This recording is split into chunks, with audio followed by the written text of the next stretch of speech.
takes a village, and this is our village. Now, if you've attended our events before, you know that while we're often focused on honoring volunteers, companies, and organizations, we always want to remind ourselves why we do this work. To help us remember this, I'm proud to introduce Anthony Howard, a man who was once a little brother and is now a big brother as a volunteer with Big Brothers Big Sisters of Greater Cincinnati, one of United Way's partner agencies. A real-life example of why every bit of work you do on behalf of United Way and our community is so important. Anthony Howard. Everybody, my name is Anthony Howard, and I was once a part of the Big Brother Big Sister program. So today I want to share my story with you and give you about 3 points that I want to talk about today. Today I want to talk about how I started with the program, my relationship with my big brother today, and what I kind of did to attempt to give back to Big Brothers and Big Sisters. I was raised by a single mother all my life, actually. So at the age of 13, she decided to enlist me in the Big Brothers Big Sisters program. During that time, my brother and I, we were faced with many men that came into our life and kind of walked out, you know. So we were kind of hesitant about the program, like, it's just going to be another situation like that, and we were kind of hesitant. So my mother, she mentioned to my brother and I that Sean Casey, which was a first baseman for the Reds at the time, that he was a part of the program, but she didn't mention to us that he was matched with a little. So to like get us to be involved in the program, considering that we were baseball players at the time, she said, "Hey, Sean Casey's in the program. He can eventually be your big brother." And she kind of misled us, to say the least. My brother right now, he's a baseball player at Bowling Green. He's finishing his last year, and I sat the bench at UC for 1 year. So, and that stays in this room. Everybody else thinks that. Everybody else thinks otherwise. So, back to my big brother. So my big brother David Spaccarelli, amazing guy. I would pick, no offense to Sean Casey, I would pick him over Sean Casey any day. Amazing guy, amazing guy. He's helped me with everything from my first interview to getting the job that I had today at Deloitte & Touche. So I really appreciate all that he's done for me, and I aspire to be like him one day. My current relationship with David, he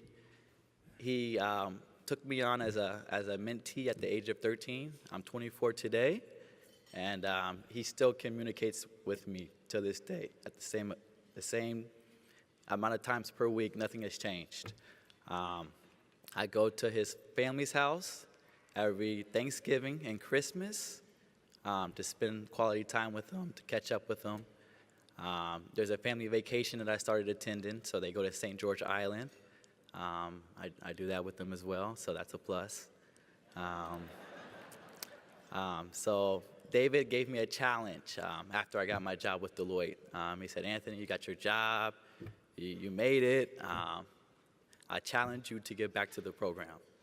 And to me, I didn't know exactly what that meant at the time. Giving back to the program at the time wasn't meant for me because I wanted to excel at the job that I just obtained at Deloitte. So I didn't know exactly how I could give back. So he revisited that topic about 3 months ago, 3 months after he said that. And he said, "Anthony, okay, you've been at Deloitte 3 months. You got your feet wet. You know what to deliver. You know what's expected of you. You need to give back." So I got involved in the program, and now I'm a big brother. And thank you.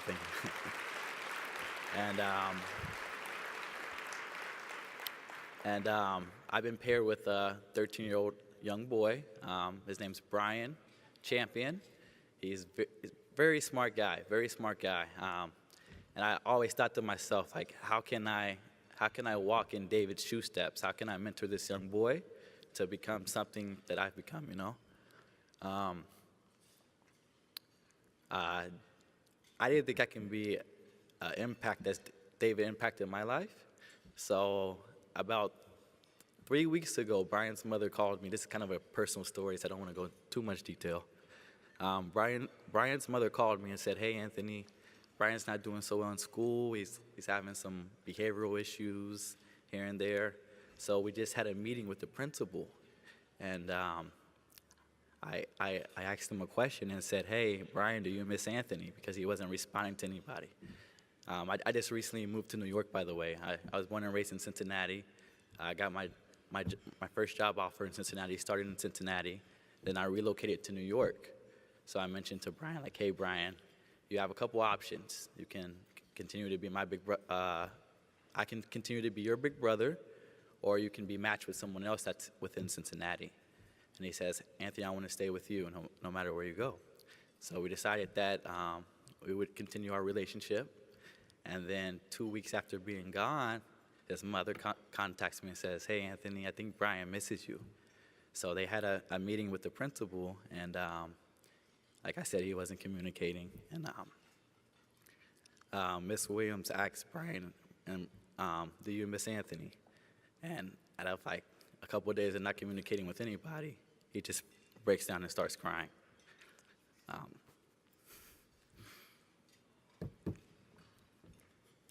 The reason I tell you this story, and the reason why it means a lot to me, is because I was in a similar situation like that, to where I felt like I couldn't talk to a lot of people.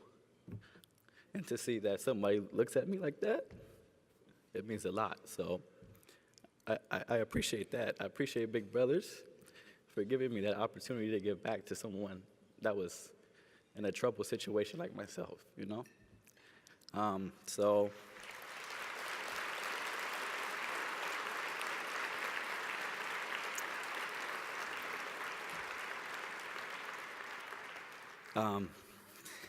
Sorry, the speech, I didn't mean it to go this way. There's two beautiful women here, two intelligent women that I would like to thank, and that's Deb Haas and Kathy List.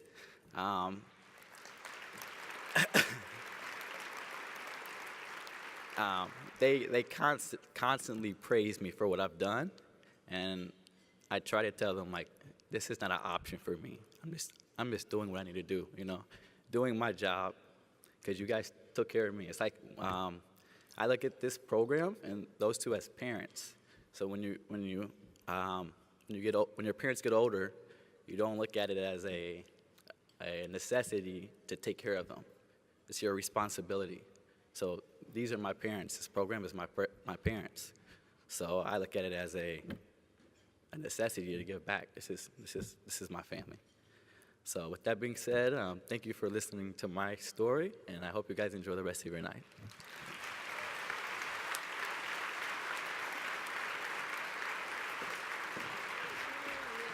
Words can't describe how I felt when I first held Chase in my arms.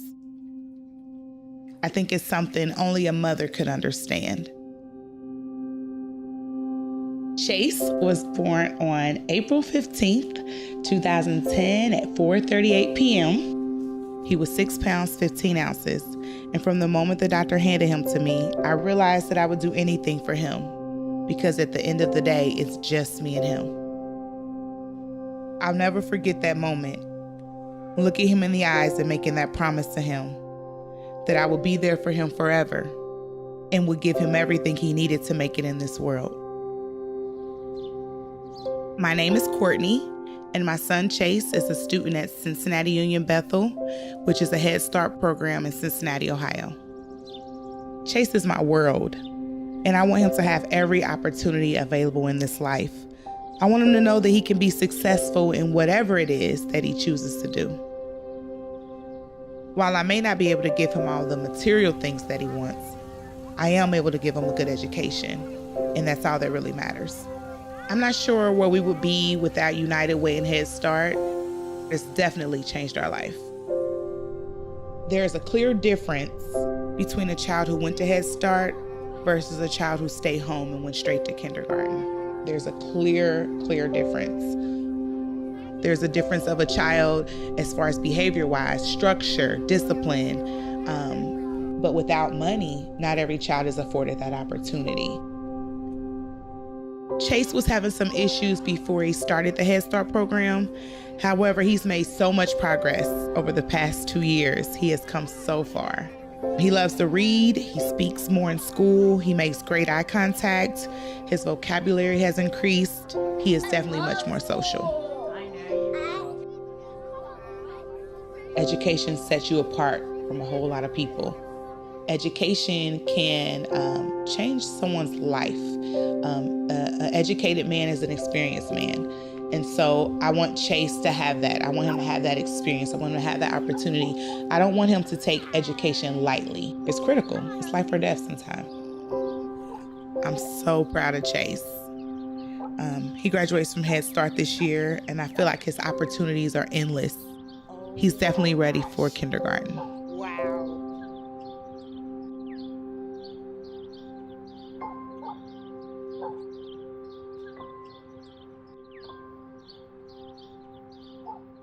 You know, people have always told me that nothing good in life ever comes easy. And that's so true. Over and over again, I faced things in my life that I thought were more than I could bear. Whether it was growing up less fortunate than the other kids in my school, or being diagnosed with cancer, being told I could never have children, or trying to get my college degree. There were so many times that I wanted to give up, but that's just not who I am. No matter how bad things get, I'm gonna make it. I've always pushed myself. And I think that if you look at the world that way, an amazing thing happens. You begin to realize that there are people out there who are willing to help you make it.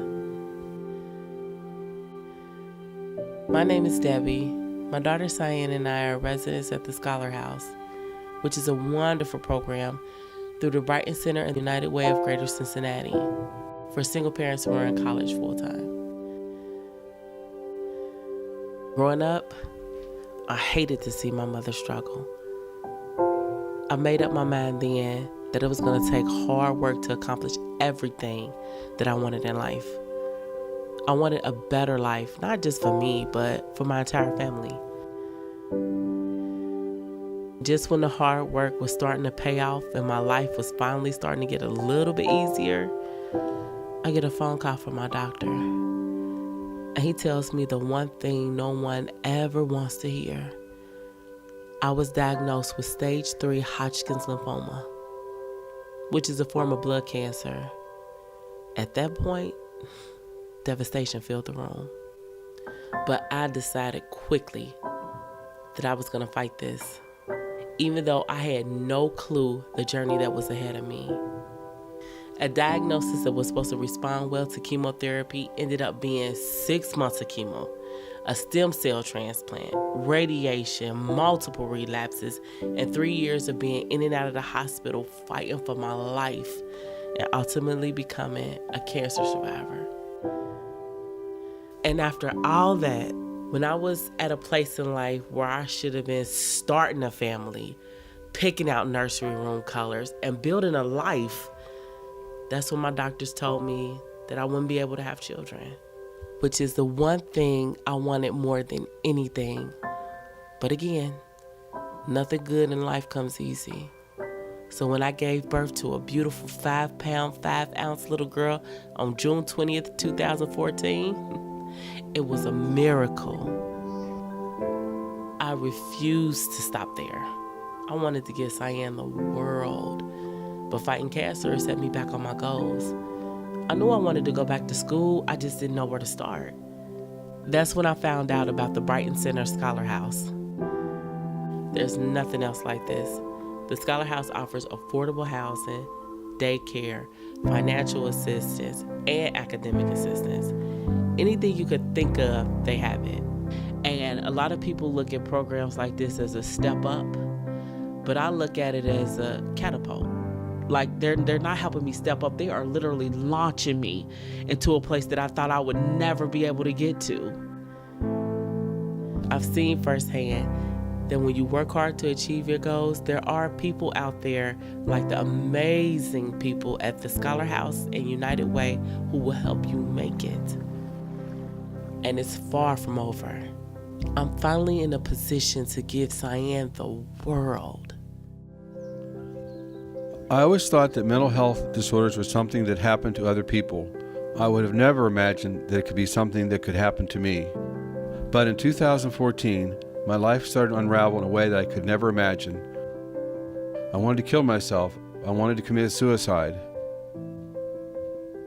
And I'll tell you what, at that point, that's when I sought help because I had too much to live for. My name is Joe, and if it wasn't for the Mental Health America organization and United Way, I probably wouldn't be here today. You know, looking back on things, one thing people would say about me is that I was raised with a hard work ethic. I started delivering newspapers at age 12. I worked at a 5 and dime when I turned 16. I worked my way through college, and I was always self-sufficient. Here I was living the American dream, and then there was the economic downturn. My wife was laid off. She started having problems with her hands. Basically, we were blindsided with some health issues and a bad economy. We ended up having to sell our home. We had to move in with family, and our entire world was flipped upside down. As for the first time in my life, I had to ask for help. The stress was overwhelming, and it got the best of me. Mentally, I was just drained. I couldn't sleep. I was losing weight. I wasn't eating. I was miserable. It was just a miserable feeling. When I started going to Mental Health America, they had introduced me to a counselor. And at the time, I really didn't have any funds to pay for any counseling. And I was really gratified to know that I was able to get help. And my counselor was very understanding. She herself had gone through some of the same things I had with depression. After this counseling session, things started to turn around. I got medical help as well. My wife and I are closer than we've ever been in our whole lives. We moved into an apartment. We have our own place now, and life is back on track. And my counselor, Missy, and the folks at Mental Health America absolutely saved my life.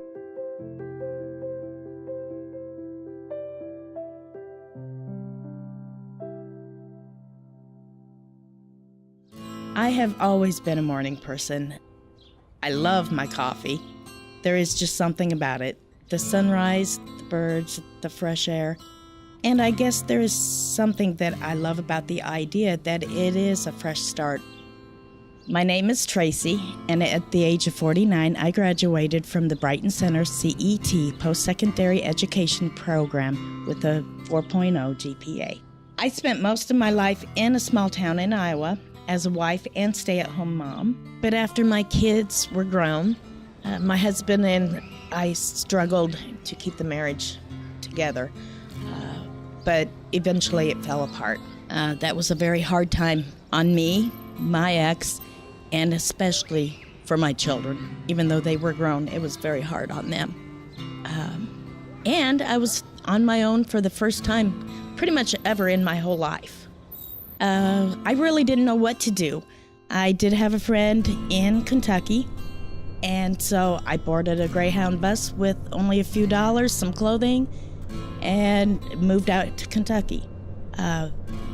There were definitely moments where I felt like giving up, but I owed it to myself and my children to get my life back onto track and accomplish something that I could be proud of.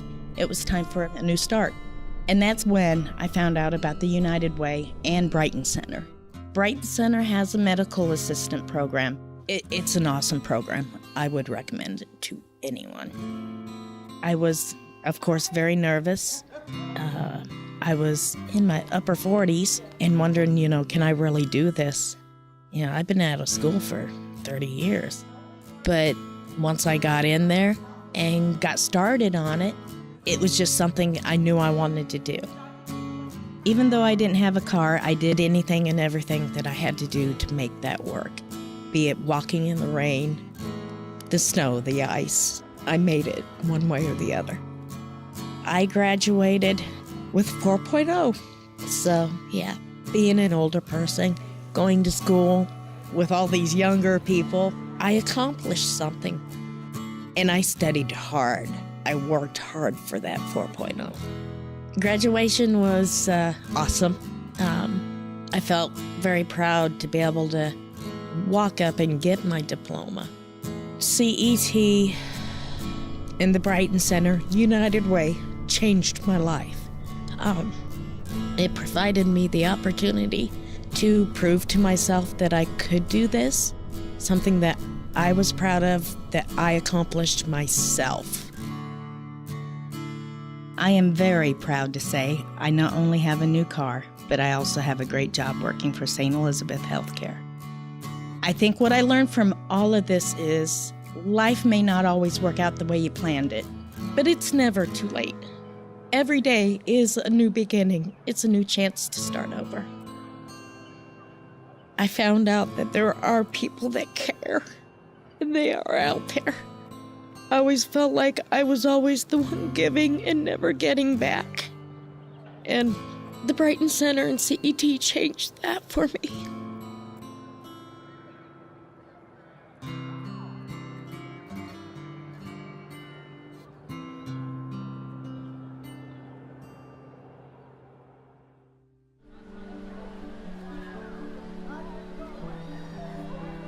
Well, I guess it was in the 1950s when we first met. We both grew up in Over the Rhine near Green Street and Findlay Market.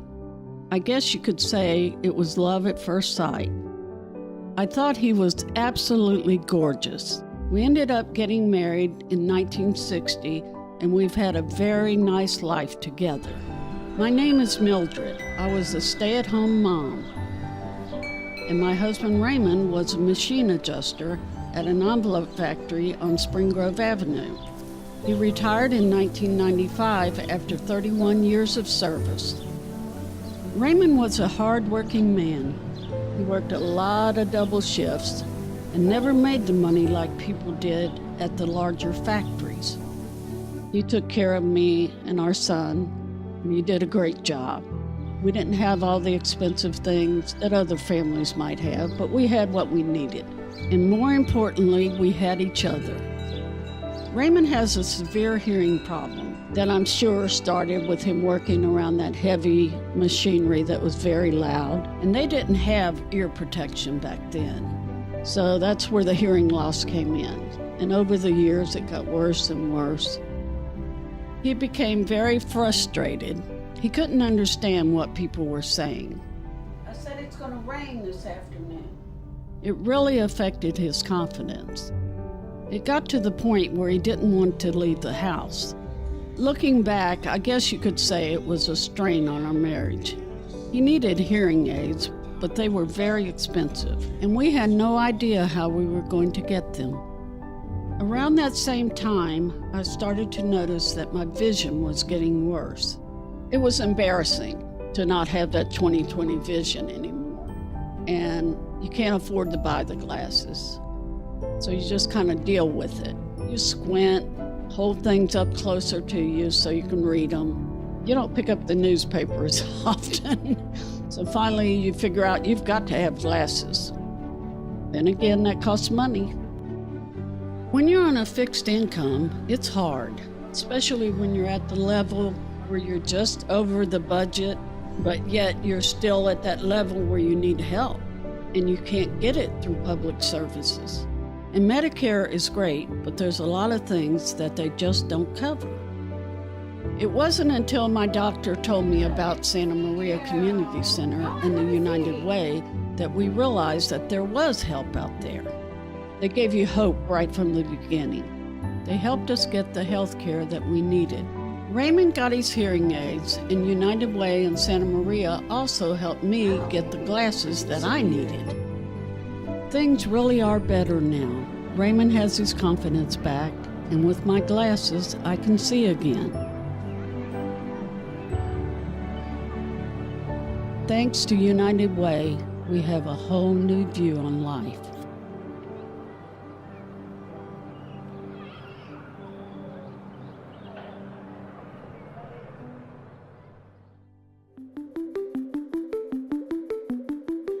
Studio C is a social innovation program that combines design thinking with leadership for organizations around the Cincinnati area to think about how they can innovate around their services using a two-generation approach.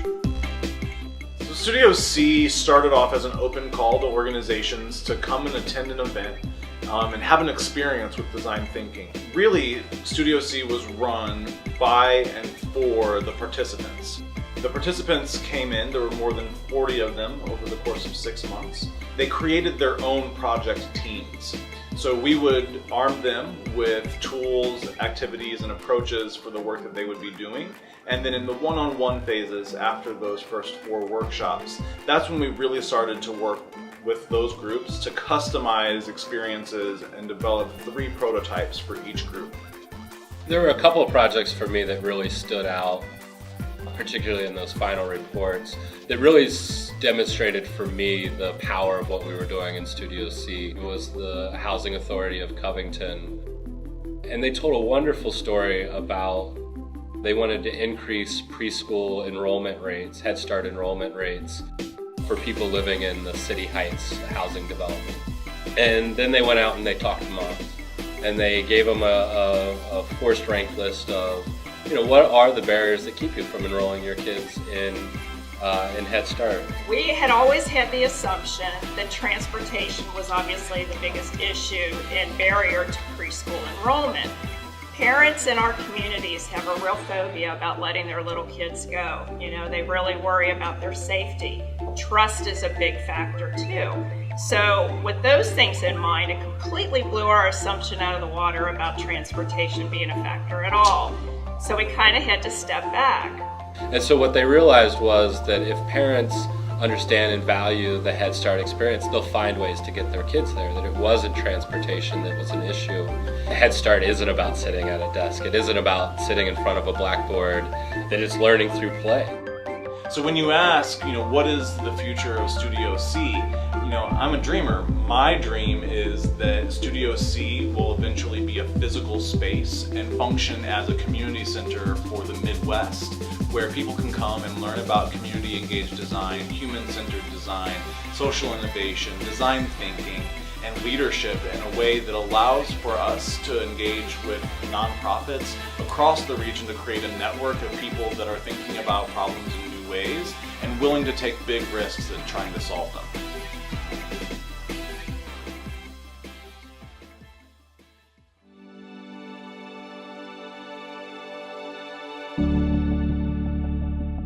Our community is going through an incredible renaissance right now and has been for a great number of years. But unfortunately, too many people, too many children, too many adults, too many seniors aren't really sharing in that renaissance. I used to always say that I believe that Cincinnati was the greatest city in America. And while I do believe that Cincinnati is a great city, I can't say that anymore because of our poverty rates. That's also one of the worst in America. My concern is we're gonna rest on our laurels and think we're the greatest city, when in reality we have real problems, real people are facing, and we need real leadership to step up and to face those challenges. Imagine somebody sitting to the left and to the right of you. 1 in 3 of you are not making it. And that means that paycheck to paycheck, you're struggling just to afford the basics: housing, food, transportation, utilities. It's a daily struggle. And that is the reality for far too many of our neighbors, our coworkers, and our family members. The circumstances of poverty can impact the health of children in just so many ways. That underlying situation of poverty and so many of the pressures that come along with that make it very difficult for a parent and a child to get the preventative care, the ongoing treatment that they might need. For us, we feel like this is a number one responsibility. I think when we talk about poverty, that particularly for some people that I know personally, that they think automatically of the person on the street, the person with the sign, the person sleeping under the bridge. And poverty for me means me. And when I say that, I mean that, no, you see me today, and no, clearly, Karen, you're not living in poverty. No, I'm not today. But 60-something odd years ago, it was me. One of the reasons why I am so passionate about this work is because both of my children live in poverty. There are people who work every day who live in poverty. My hope is that organizations like the United Way will lead the charge in exposing people throughout our community to what is happening and how we all need to work together to make it happen. If we can take just one family and give them the opportunity to be productive citizens in greater Cincinnati, northern Kentucky, it will make a difference. It will make a difference in people's lives, which will make a difference in this community. We can make a big difference for children and families, and more importantly, we have to. There are so many of us in this community that have done well over the last several years, and it's now time that we do good, and good for all. When you give, when you advocate, when you volunteer with us, with United Way, we can invest in what works. We can innovate new solutions, and most importantly, we can bring organizations together to do what no one organization can do by themselves. And by doing that, we can make sure that more of our kids have a good start when it matters the most, they're prepared for the future, and our families are thriving. This challenge has been decades in the making, and United Way is in this fight until every single child in our community has an opportunity to thrive.